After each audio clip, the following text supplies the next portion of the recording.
Assalamualaikum warahmatullahi wabarakatuh. Selamat pagi anak-anak Indonesia dimanapun kalian berada. Jumpa lagi bersama Bapak Yosi. Bapak doakan semoga anak-anak Indonesia dan kita semua selalu dalam keadaan sehat walafiat. Di masa pandemi COVID-19, Bapak selalu ingatkan kita semua harus selalu mengikuti protokol kesehatan, yaitu 5M. Yang pertama, memakai masker. Yang kedua, mencuci tangan di air yang mengalir. Yang ketiga, menjaga jarak. Yang keempat, menjauhi kerumunan. Dan yang kelima, membatasi mobilitas. Oleh karena itu, kita bisa belajar dari rumah. Pada video pembelajaran kali ini, Bapak akan menyampaikan materi muatan pelajaran Bahasa Indonesia dan PPKN buku siswa halaman 107 sampai 112 kelas 6 tema 7 subtema 3 pembelajaran pertama tentang ayo memimpin.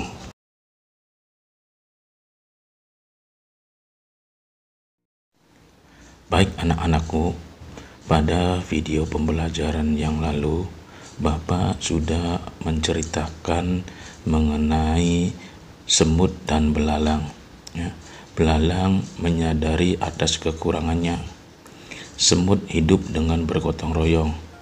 Mereka sadar bahwa tidak mungkin dapat mengumpulkan makanan tanpa bekerja sama. Nah, sekarang silakan anak-anak kalian catat beberapa kegiatan yang membutuhkan gotong royong di sekolahmu. Nah, silakan lihat dalam kolom berikut ini. Nah, sekarang Bapak akan berikan alternatif jawaban dari pertanyaan tadi, yaitu kegiatan di sekolah yang membutuhkan gotong royong. Jawabannya, yang pertama, piket kelas. Yang kedua, persiapan upacara bendera. Yang ketiga, mengerjakan tugas kelompok. Yang keempat, mengumpulkan dana untuk korban bencana. Yang kelima, melaksanakan 5K, yaitu kebersihan, keamanan, ketertiban, keindahan, dan kekeluargaan di sekolah. Nah, sekarang apa alasannya? Alasannya yang pertama, kebersihan kelas merupakan tugas bersama.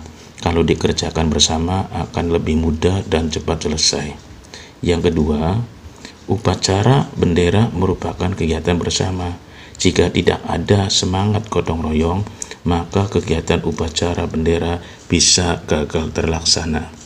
Kemudian yang ketiga, kerja kelompok harus dikerjakan bersama-sama agar hasil yang dicapai lebih bagus. Selain itu juga menjadi cepat selesai.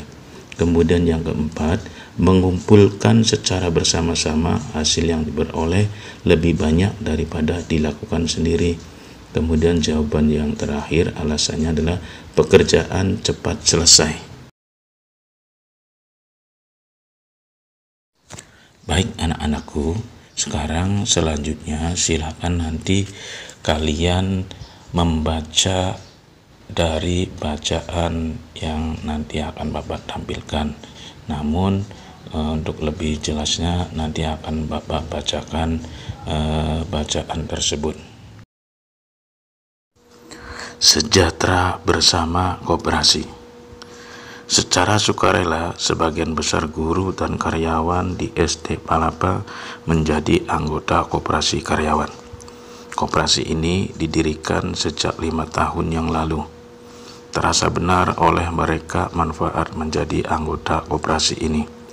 Sebagian guru dan karyawan yang memiliki usaha kecil dapat bekerja sama dengan unit usaha koperasi untuk mengembangkan usaha mereka. Sebagian lagi merasakan manfaat dari unit simpan pinjam. Pada akhir tahun diadakan rapat anggota koperasi. Seluruh guru dan pegawai SD Palapa hadir. Pada rapat ini, Pak Badru selaku Ketua Koperasi periode 2012 sampai 2014 akan memaparkan pencapaian selama setahun, sekaligus membuka penerimaan anggota baru. Bapak dan Ibu guru serta seluruh karyawan SD Palapa yang saya hormati, tidak terasa sudah 1 tahun saya menjalankan kepercayaan dari Bapak dan Ibu untuk memimpin koperasi karyawan kita. Sudah beberapa tahun kita bersama-sama merasakan manfaat organisasi kecil kita ini. Perlu kita ingat kembali bahwa tujuan mendirikan koperasi bukan untuk mencari keuntungan. Koperasi karyawan kita didirikan untuk meningkatkan kesejahteraan bersama. Semua anggota memiliki kesempatan yang sama untuk menikmati hasil atas berkembangnya usaha bersama ini. Bapak dan Ibu, kekeluargaan dan kebersamaan merupakan modal utama dalam koperasi ini.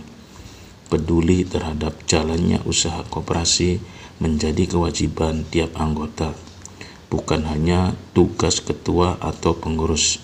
Semua memperoleh kesempatan untuk belajar.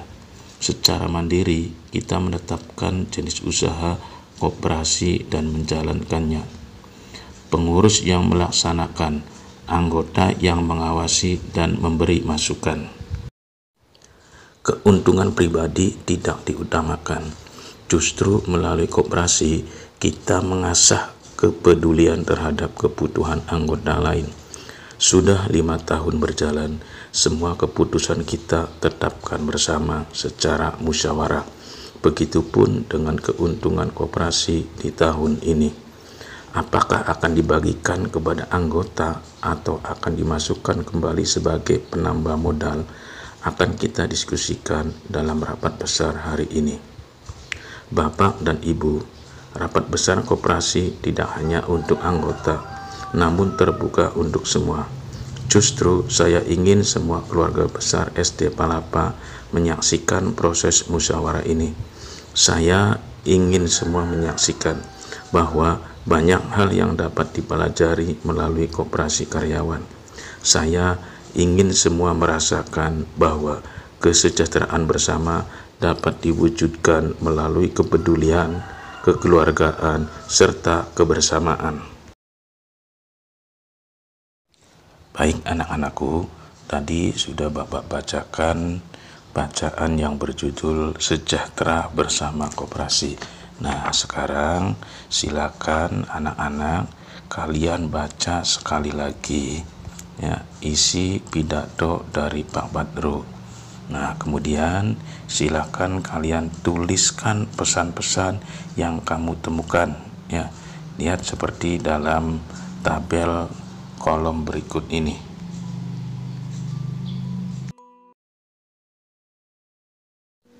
Baik anak-anakku, tadi kalian sudah menjawab pertanyaan dari pesan-pesan yang terkandung dalam isi pidato Pak Badru. Nah, sekarang Bapak akan berikan alternatif jawaban-jawaban pertanyaan tersebut. Ya. Yang pertama jawabannya ya, pesan-pesan apa yang kita temukan ya. Pertama, koperasi didirikan untuk meningkatkan kesejahteraan bersama para anggota. Yang kedua, anggota koperasi mempunyai kewajiban dan hak yang sama dalam menikmati keuntungan koperasi. Yang ketiga, kebersamaan dan kekeluargaan merupakan modal paling penting dalam koperasi.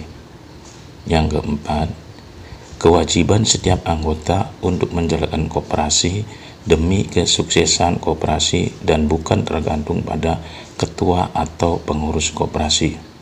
Yang kelima, koperasi digunakan untuk memenuhi kebutuhan anggotanya, sehingga setiap anggota koperasi akan berkembang rasa kepeduliannya. Kemudian yang terakhir, yang keenam, keputusan dalam koperasi merupakan hasil musyawarah seluruh anggotanya. Nah, anak-anak, kalian tadi sudah menuliskan pesan-pesan isi pidato dari Pak Badru. Nah, sekarang tugas kalian, silahkan ya, kalian membuat sebuah teks pidato seperti dalam cerita Pak Badru tadi. Ya, kamu silakan bisa merancang teks terlebih dahulu sebelum dijadikan sebagai teks pidato dengan topik bermusyawarah untuk kepentingan bersama. Silakan kalian buat rancangan teks pidato tersebut.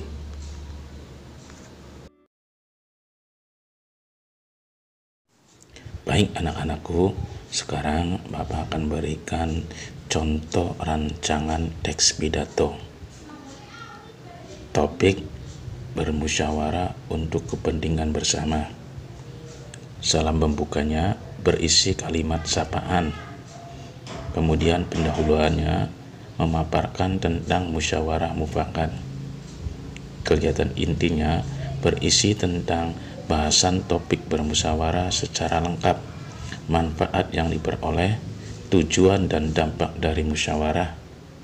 Kemudian bagian penutup, penyampaian rangkuman atau intisari dari musyawarah untuk kepentingan bersama. Dan yang terakhir adalah salam penutup. Baik anak-anakku, itulah materi yang bisa Bapak sampaikan hari ini. Mudah-mudahan dalam video pembelajaran kali ini kalian semua lebih bersemangat untuk belajar dan kalian bisa membuat teks pidato yang lebih baik lagi. Itu saja dari Bapak akhiri. Wassalamualaikum warahmatullahi wabarakatuh.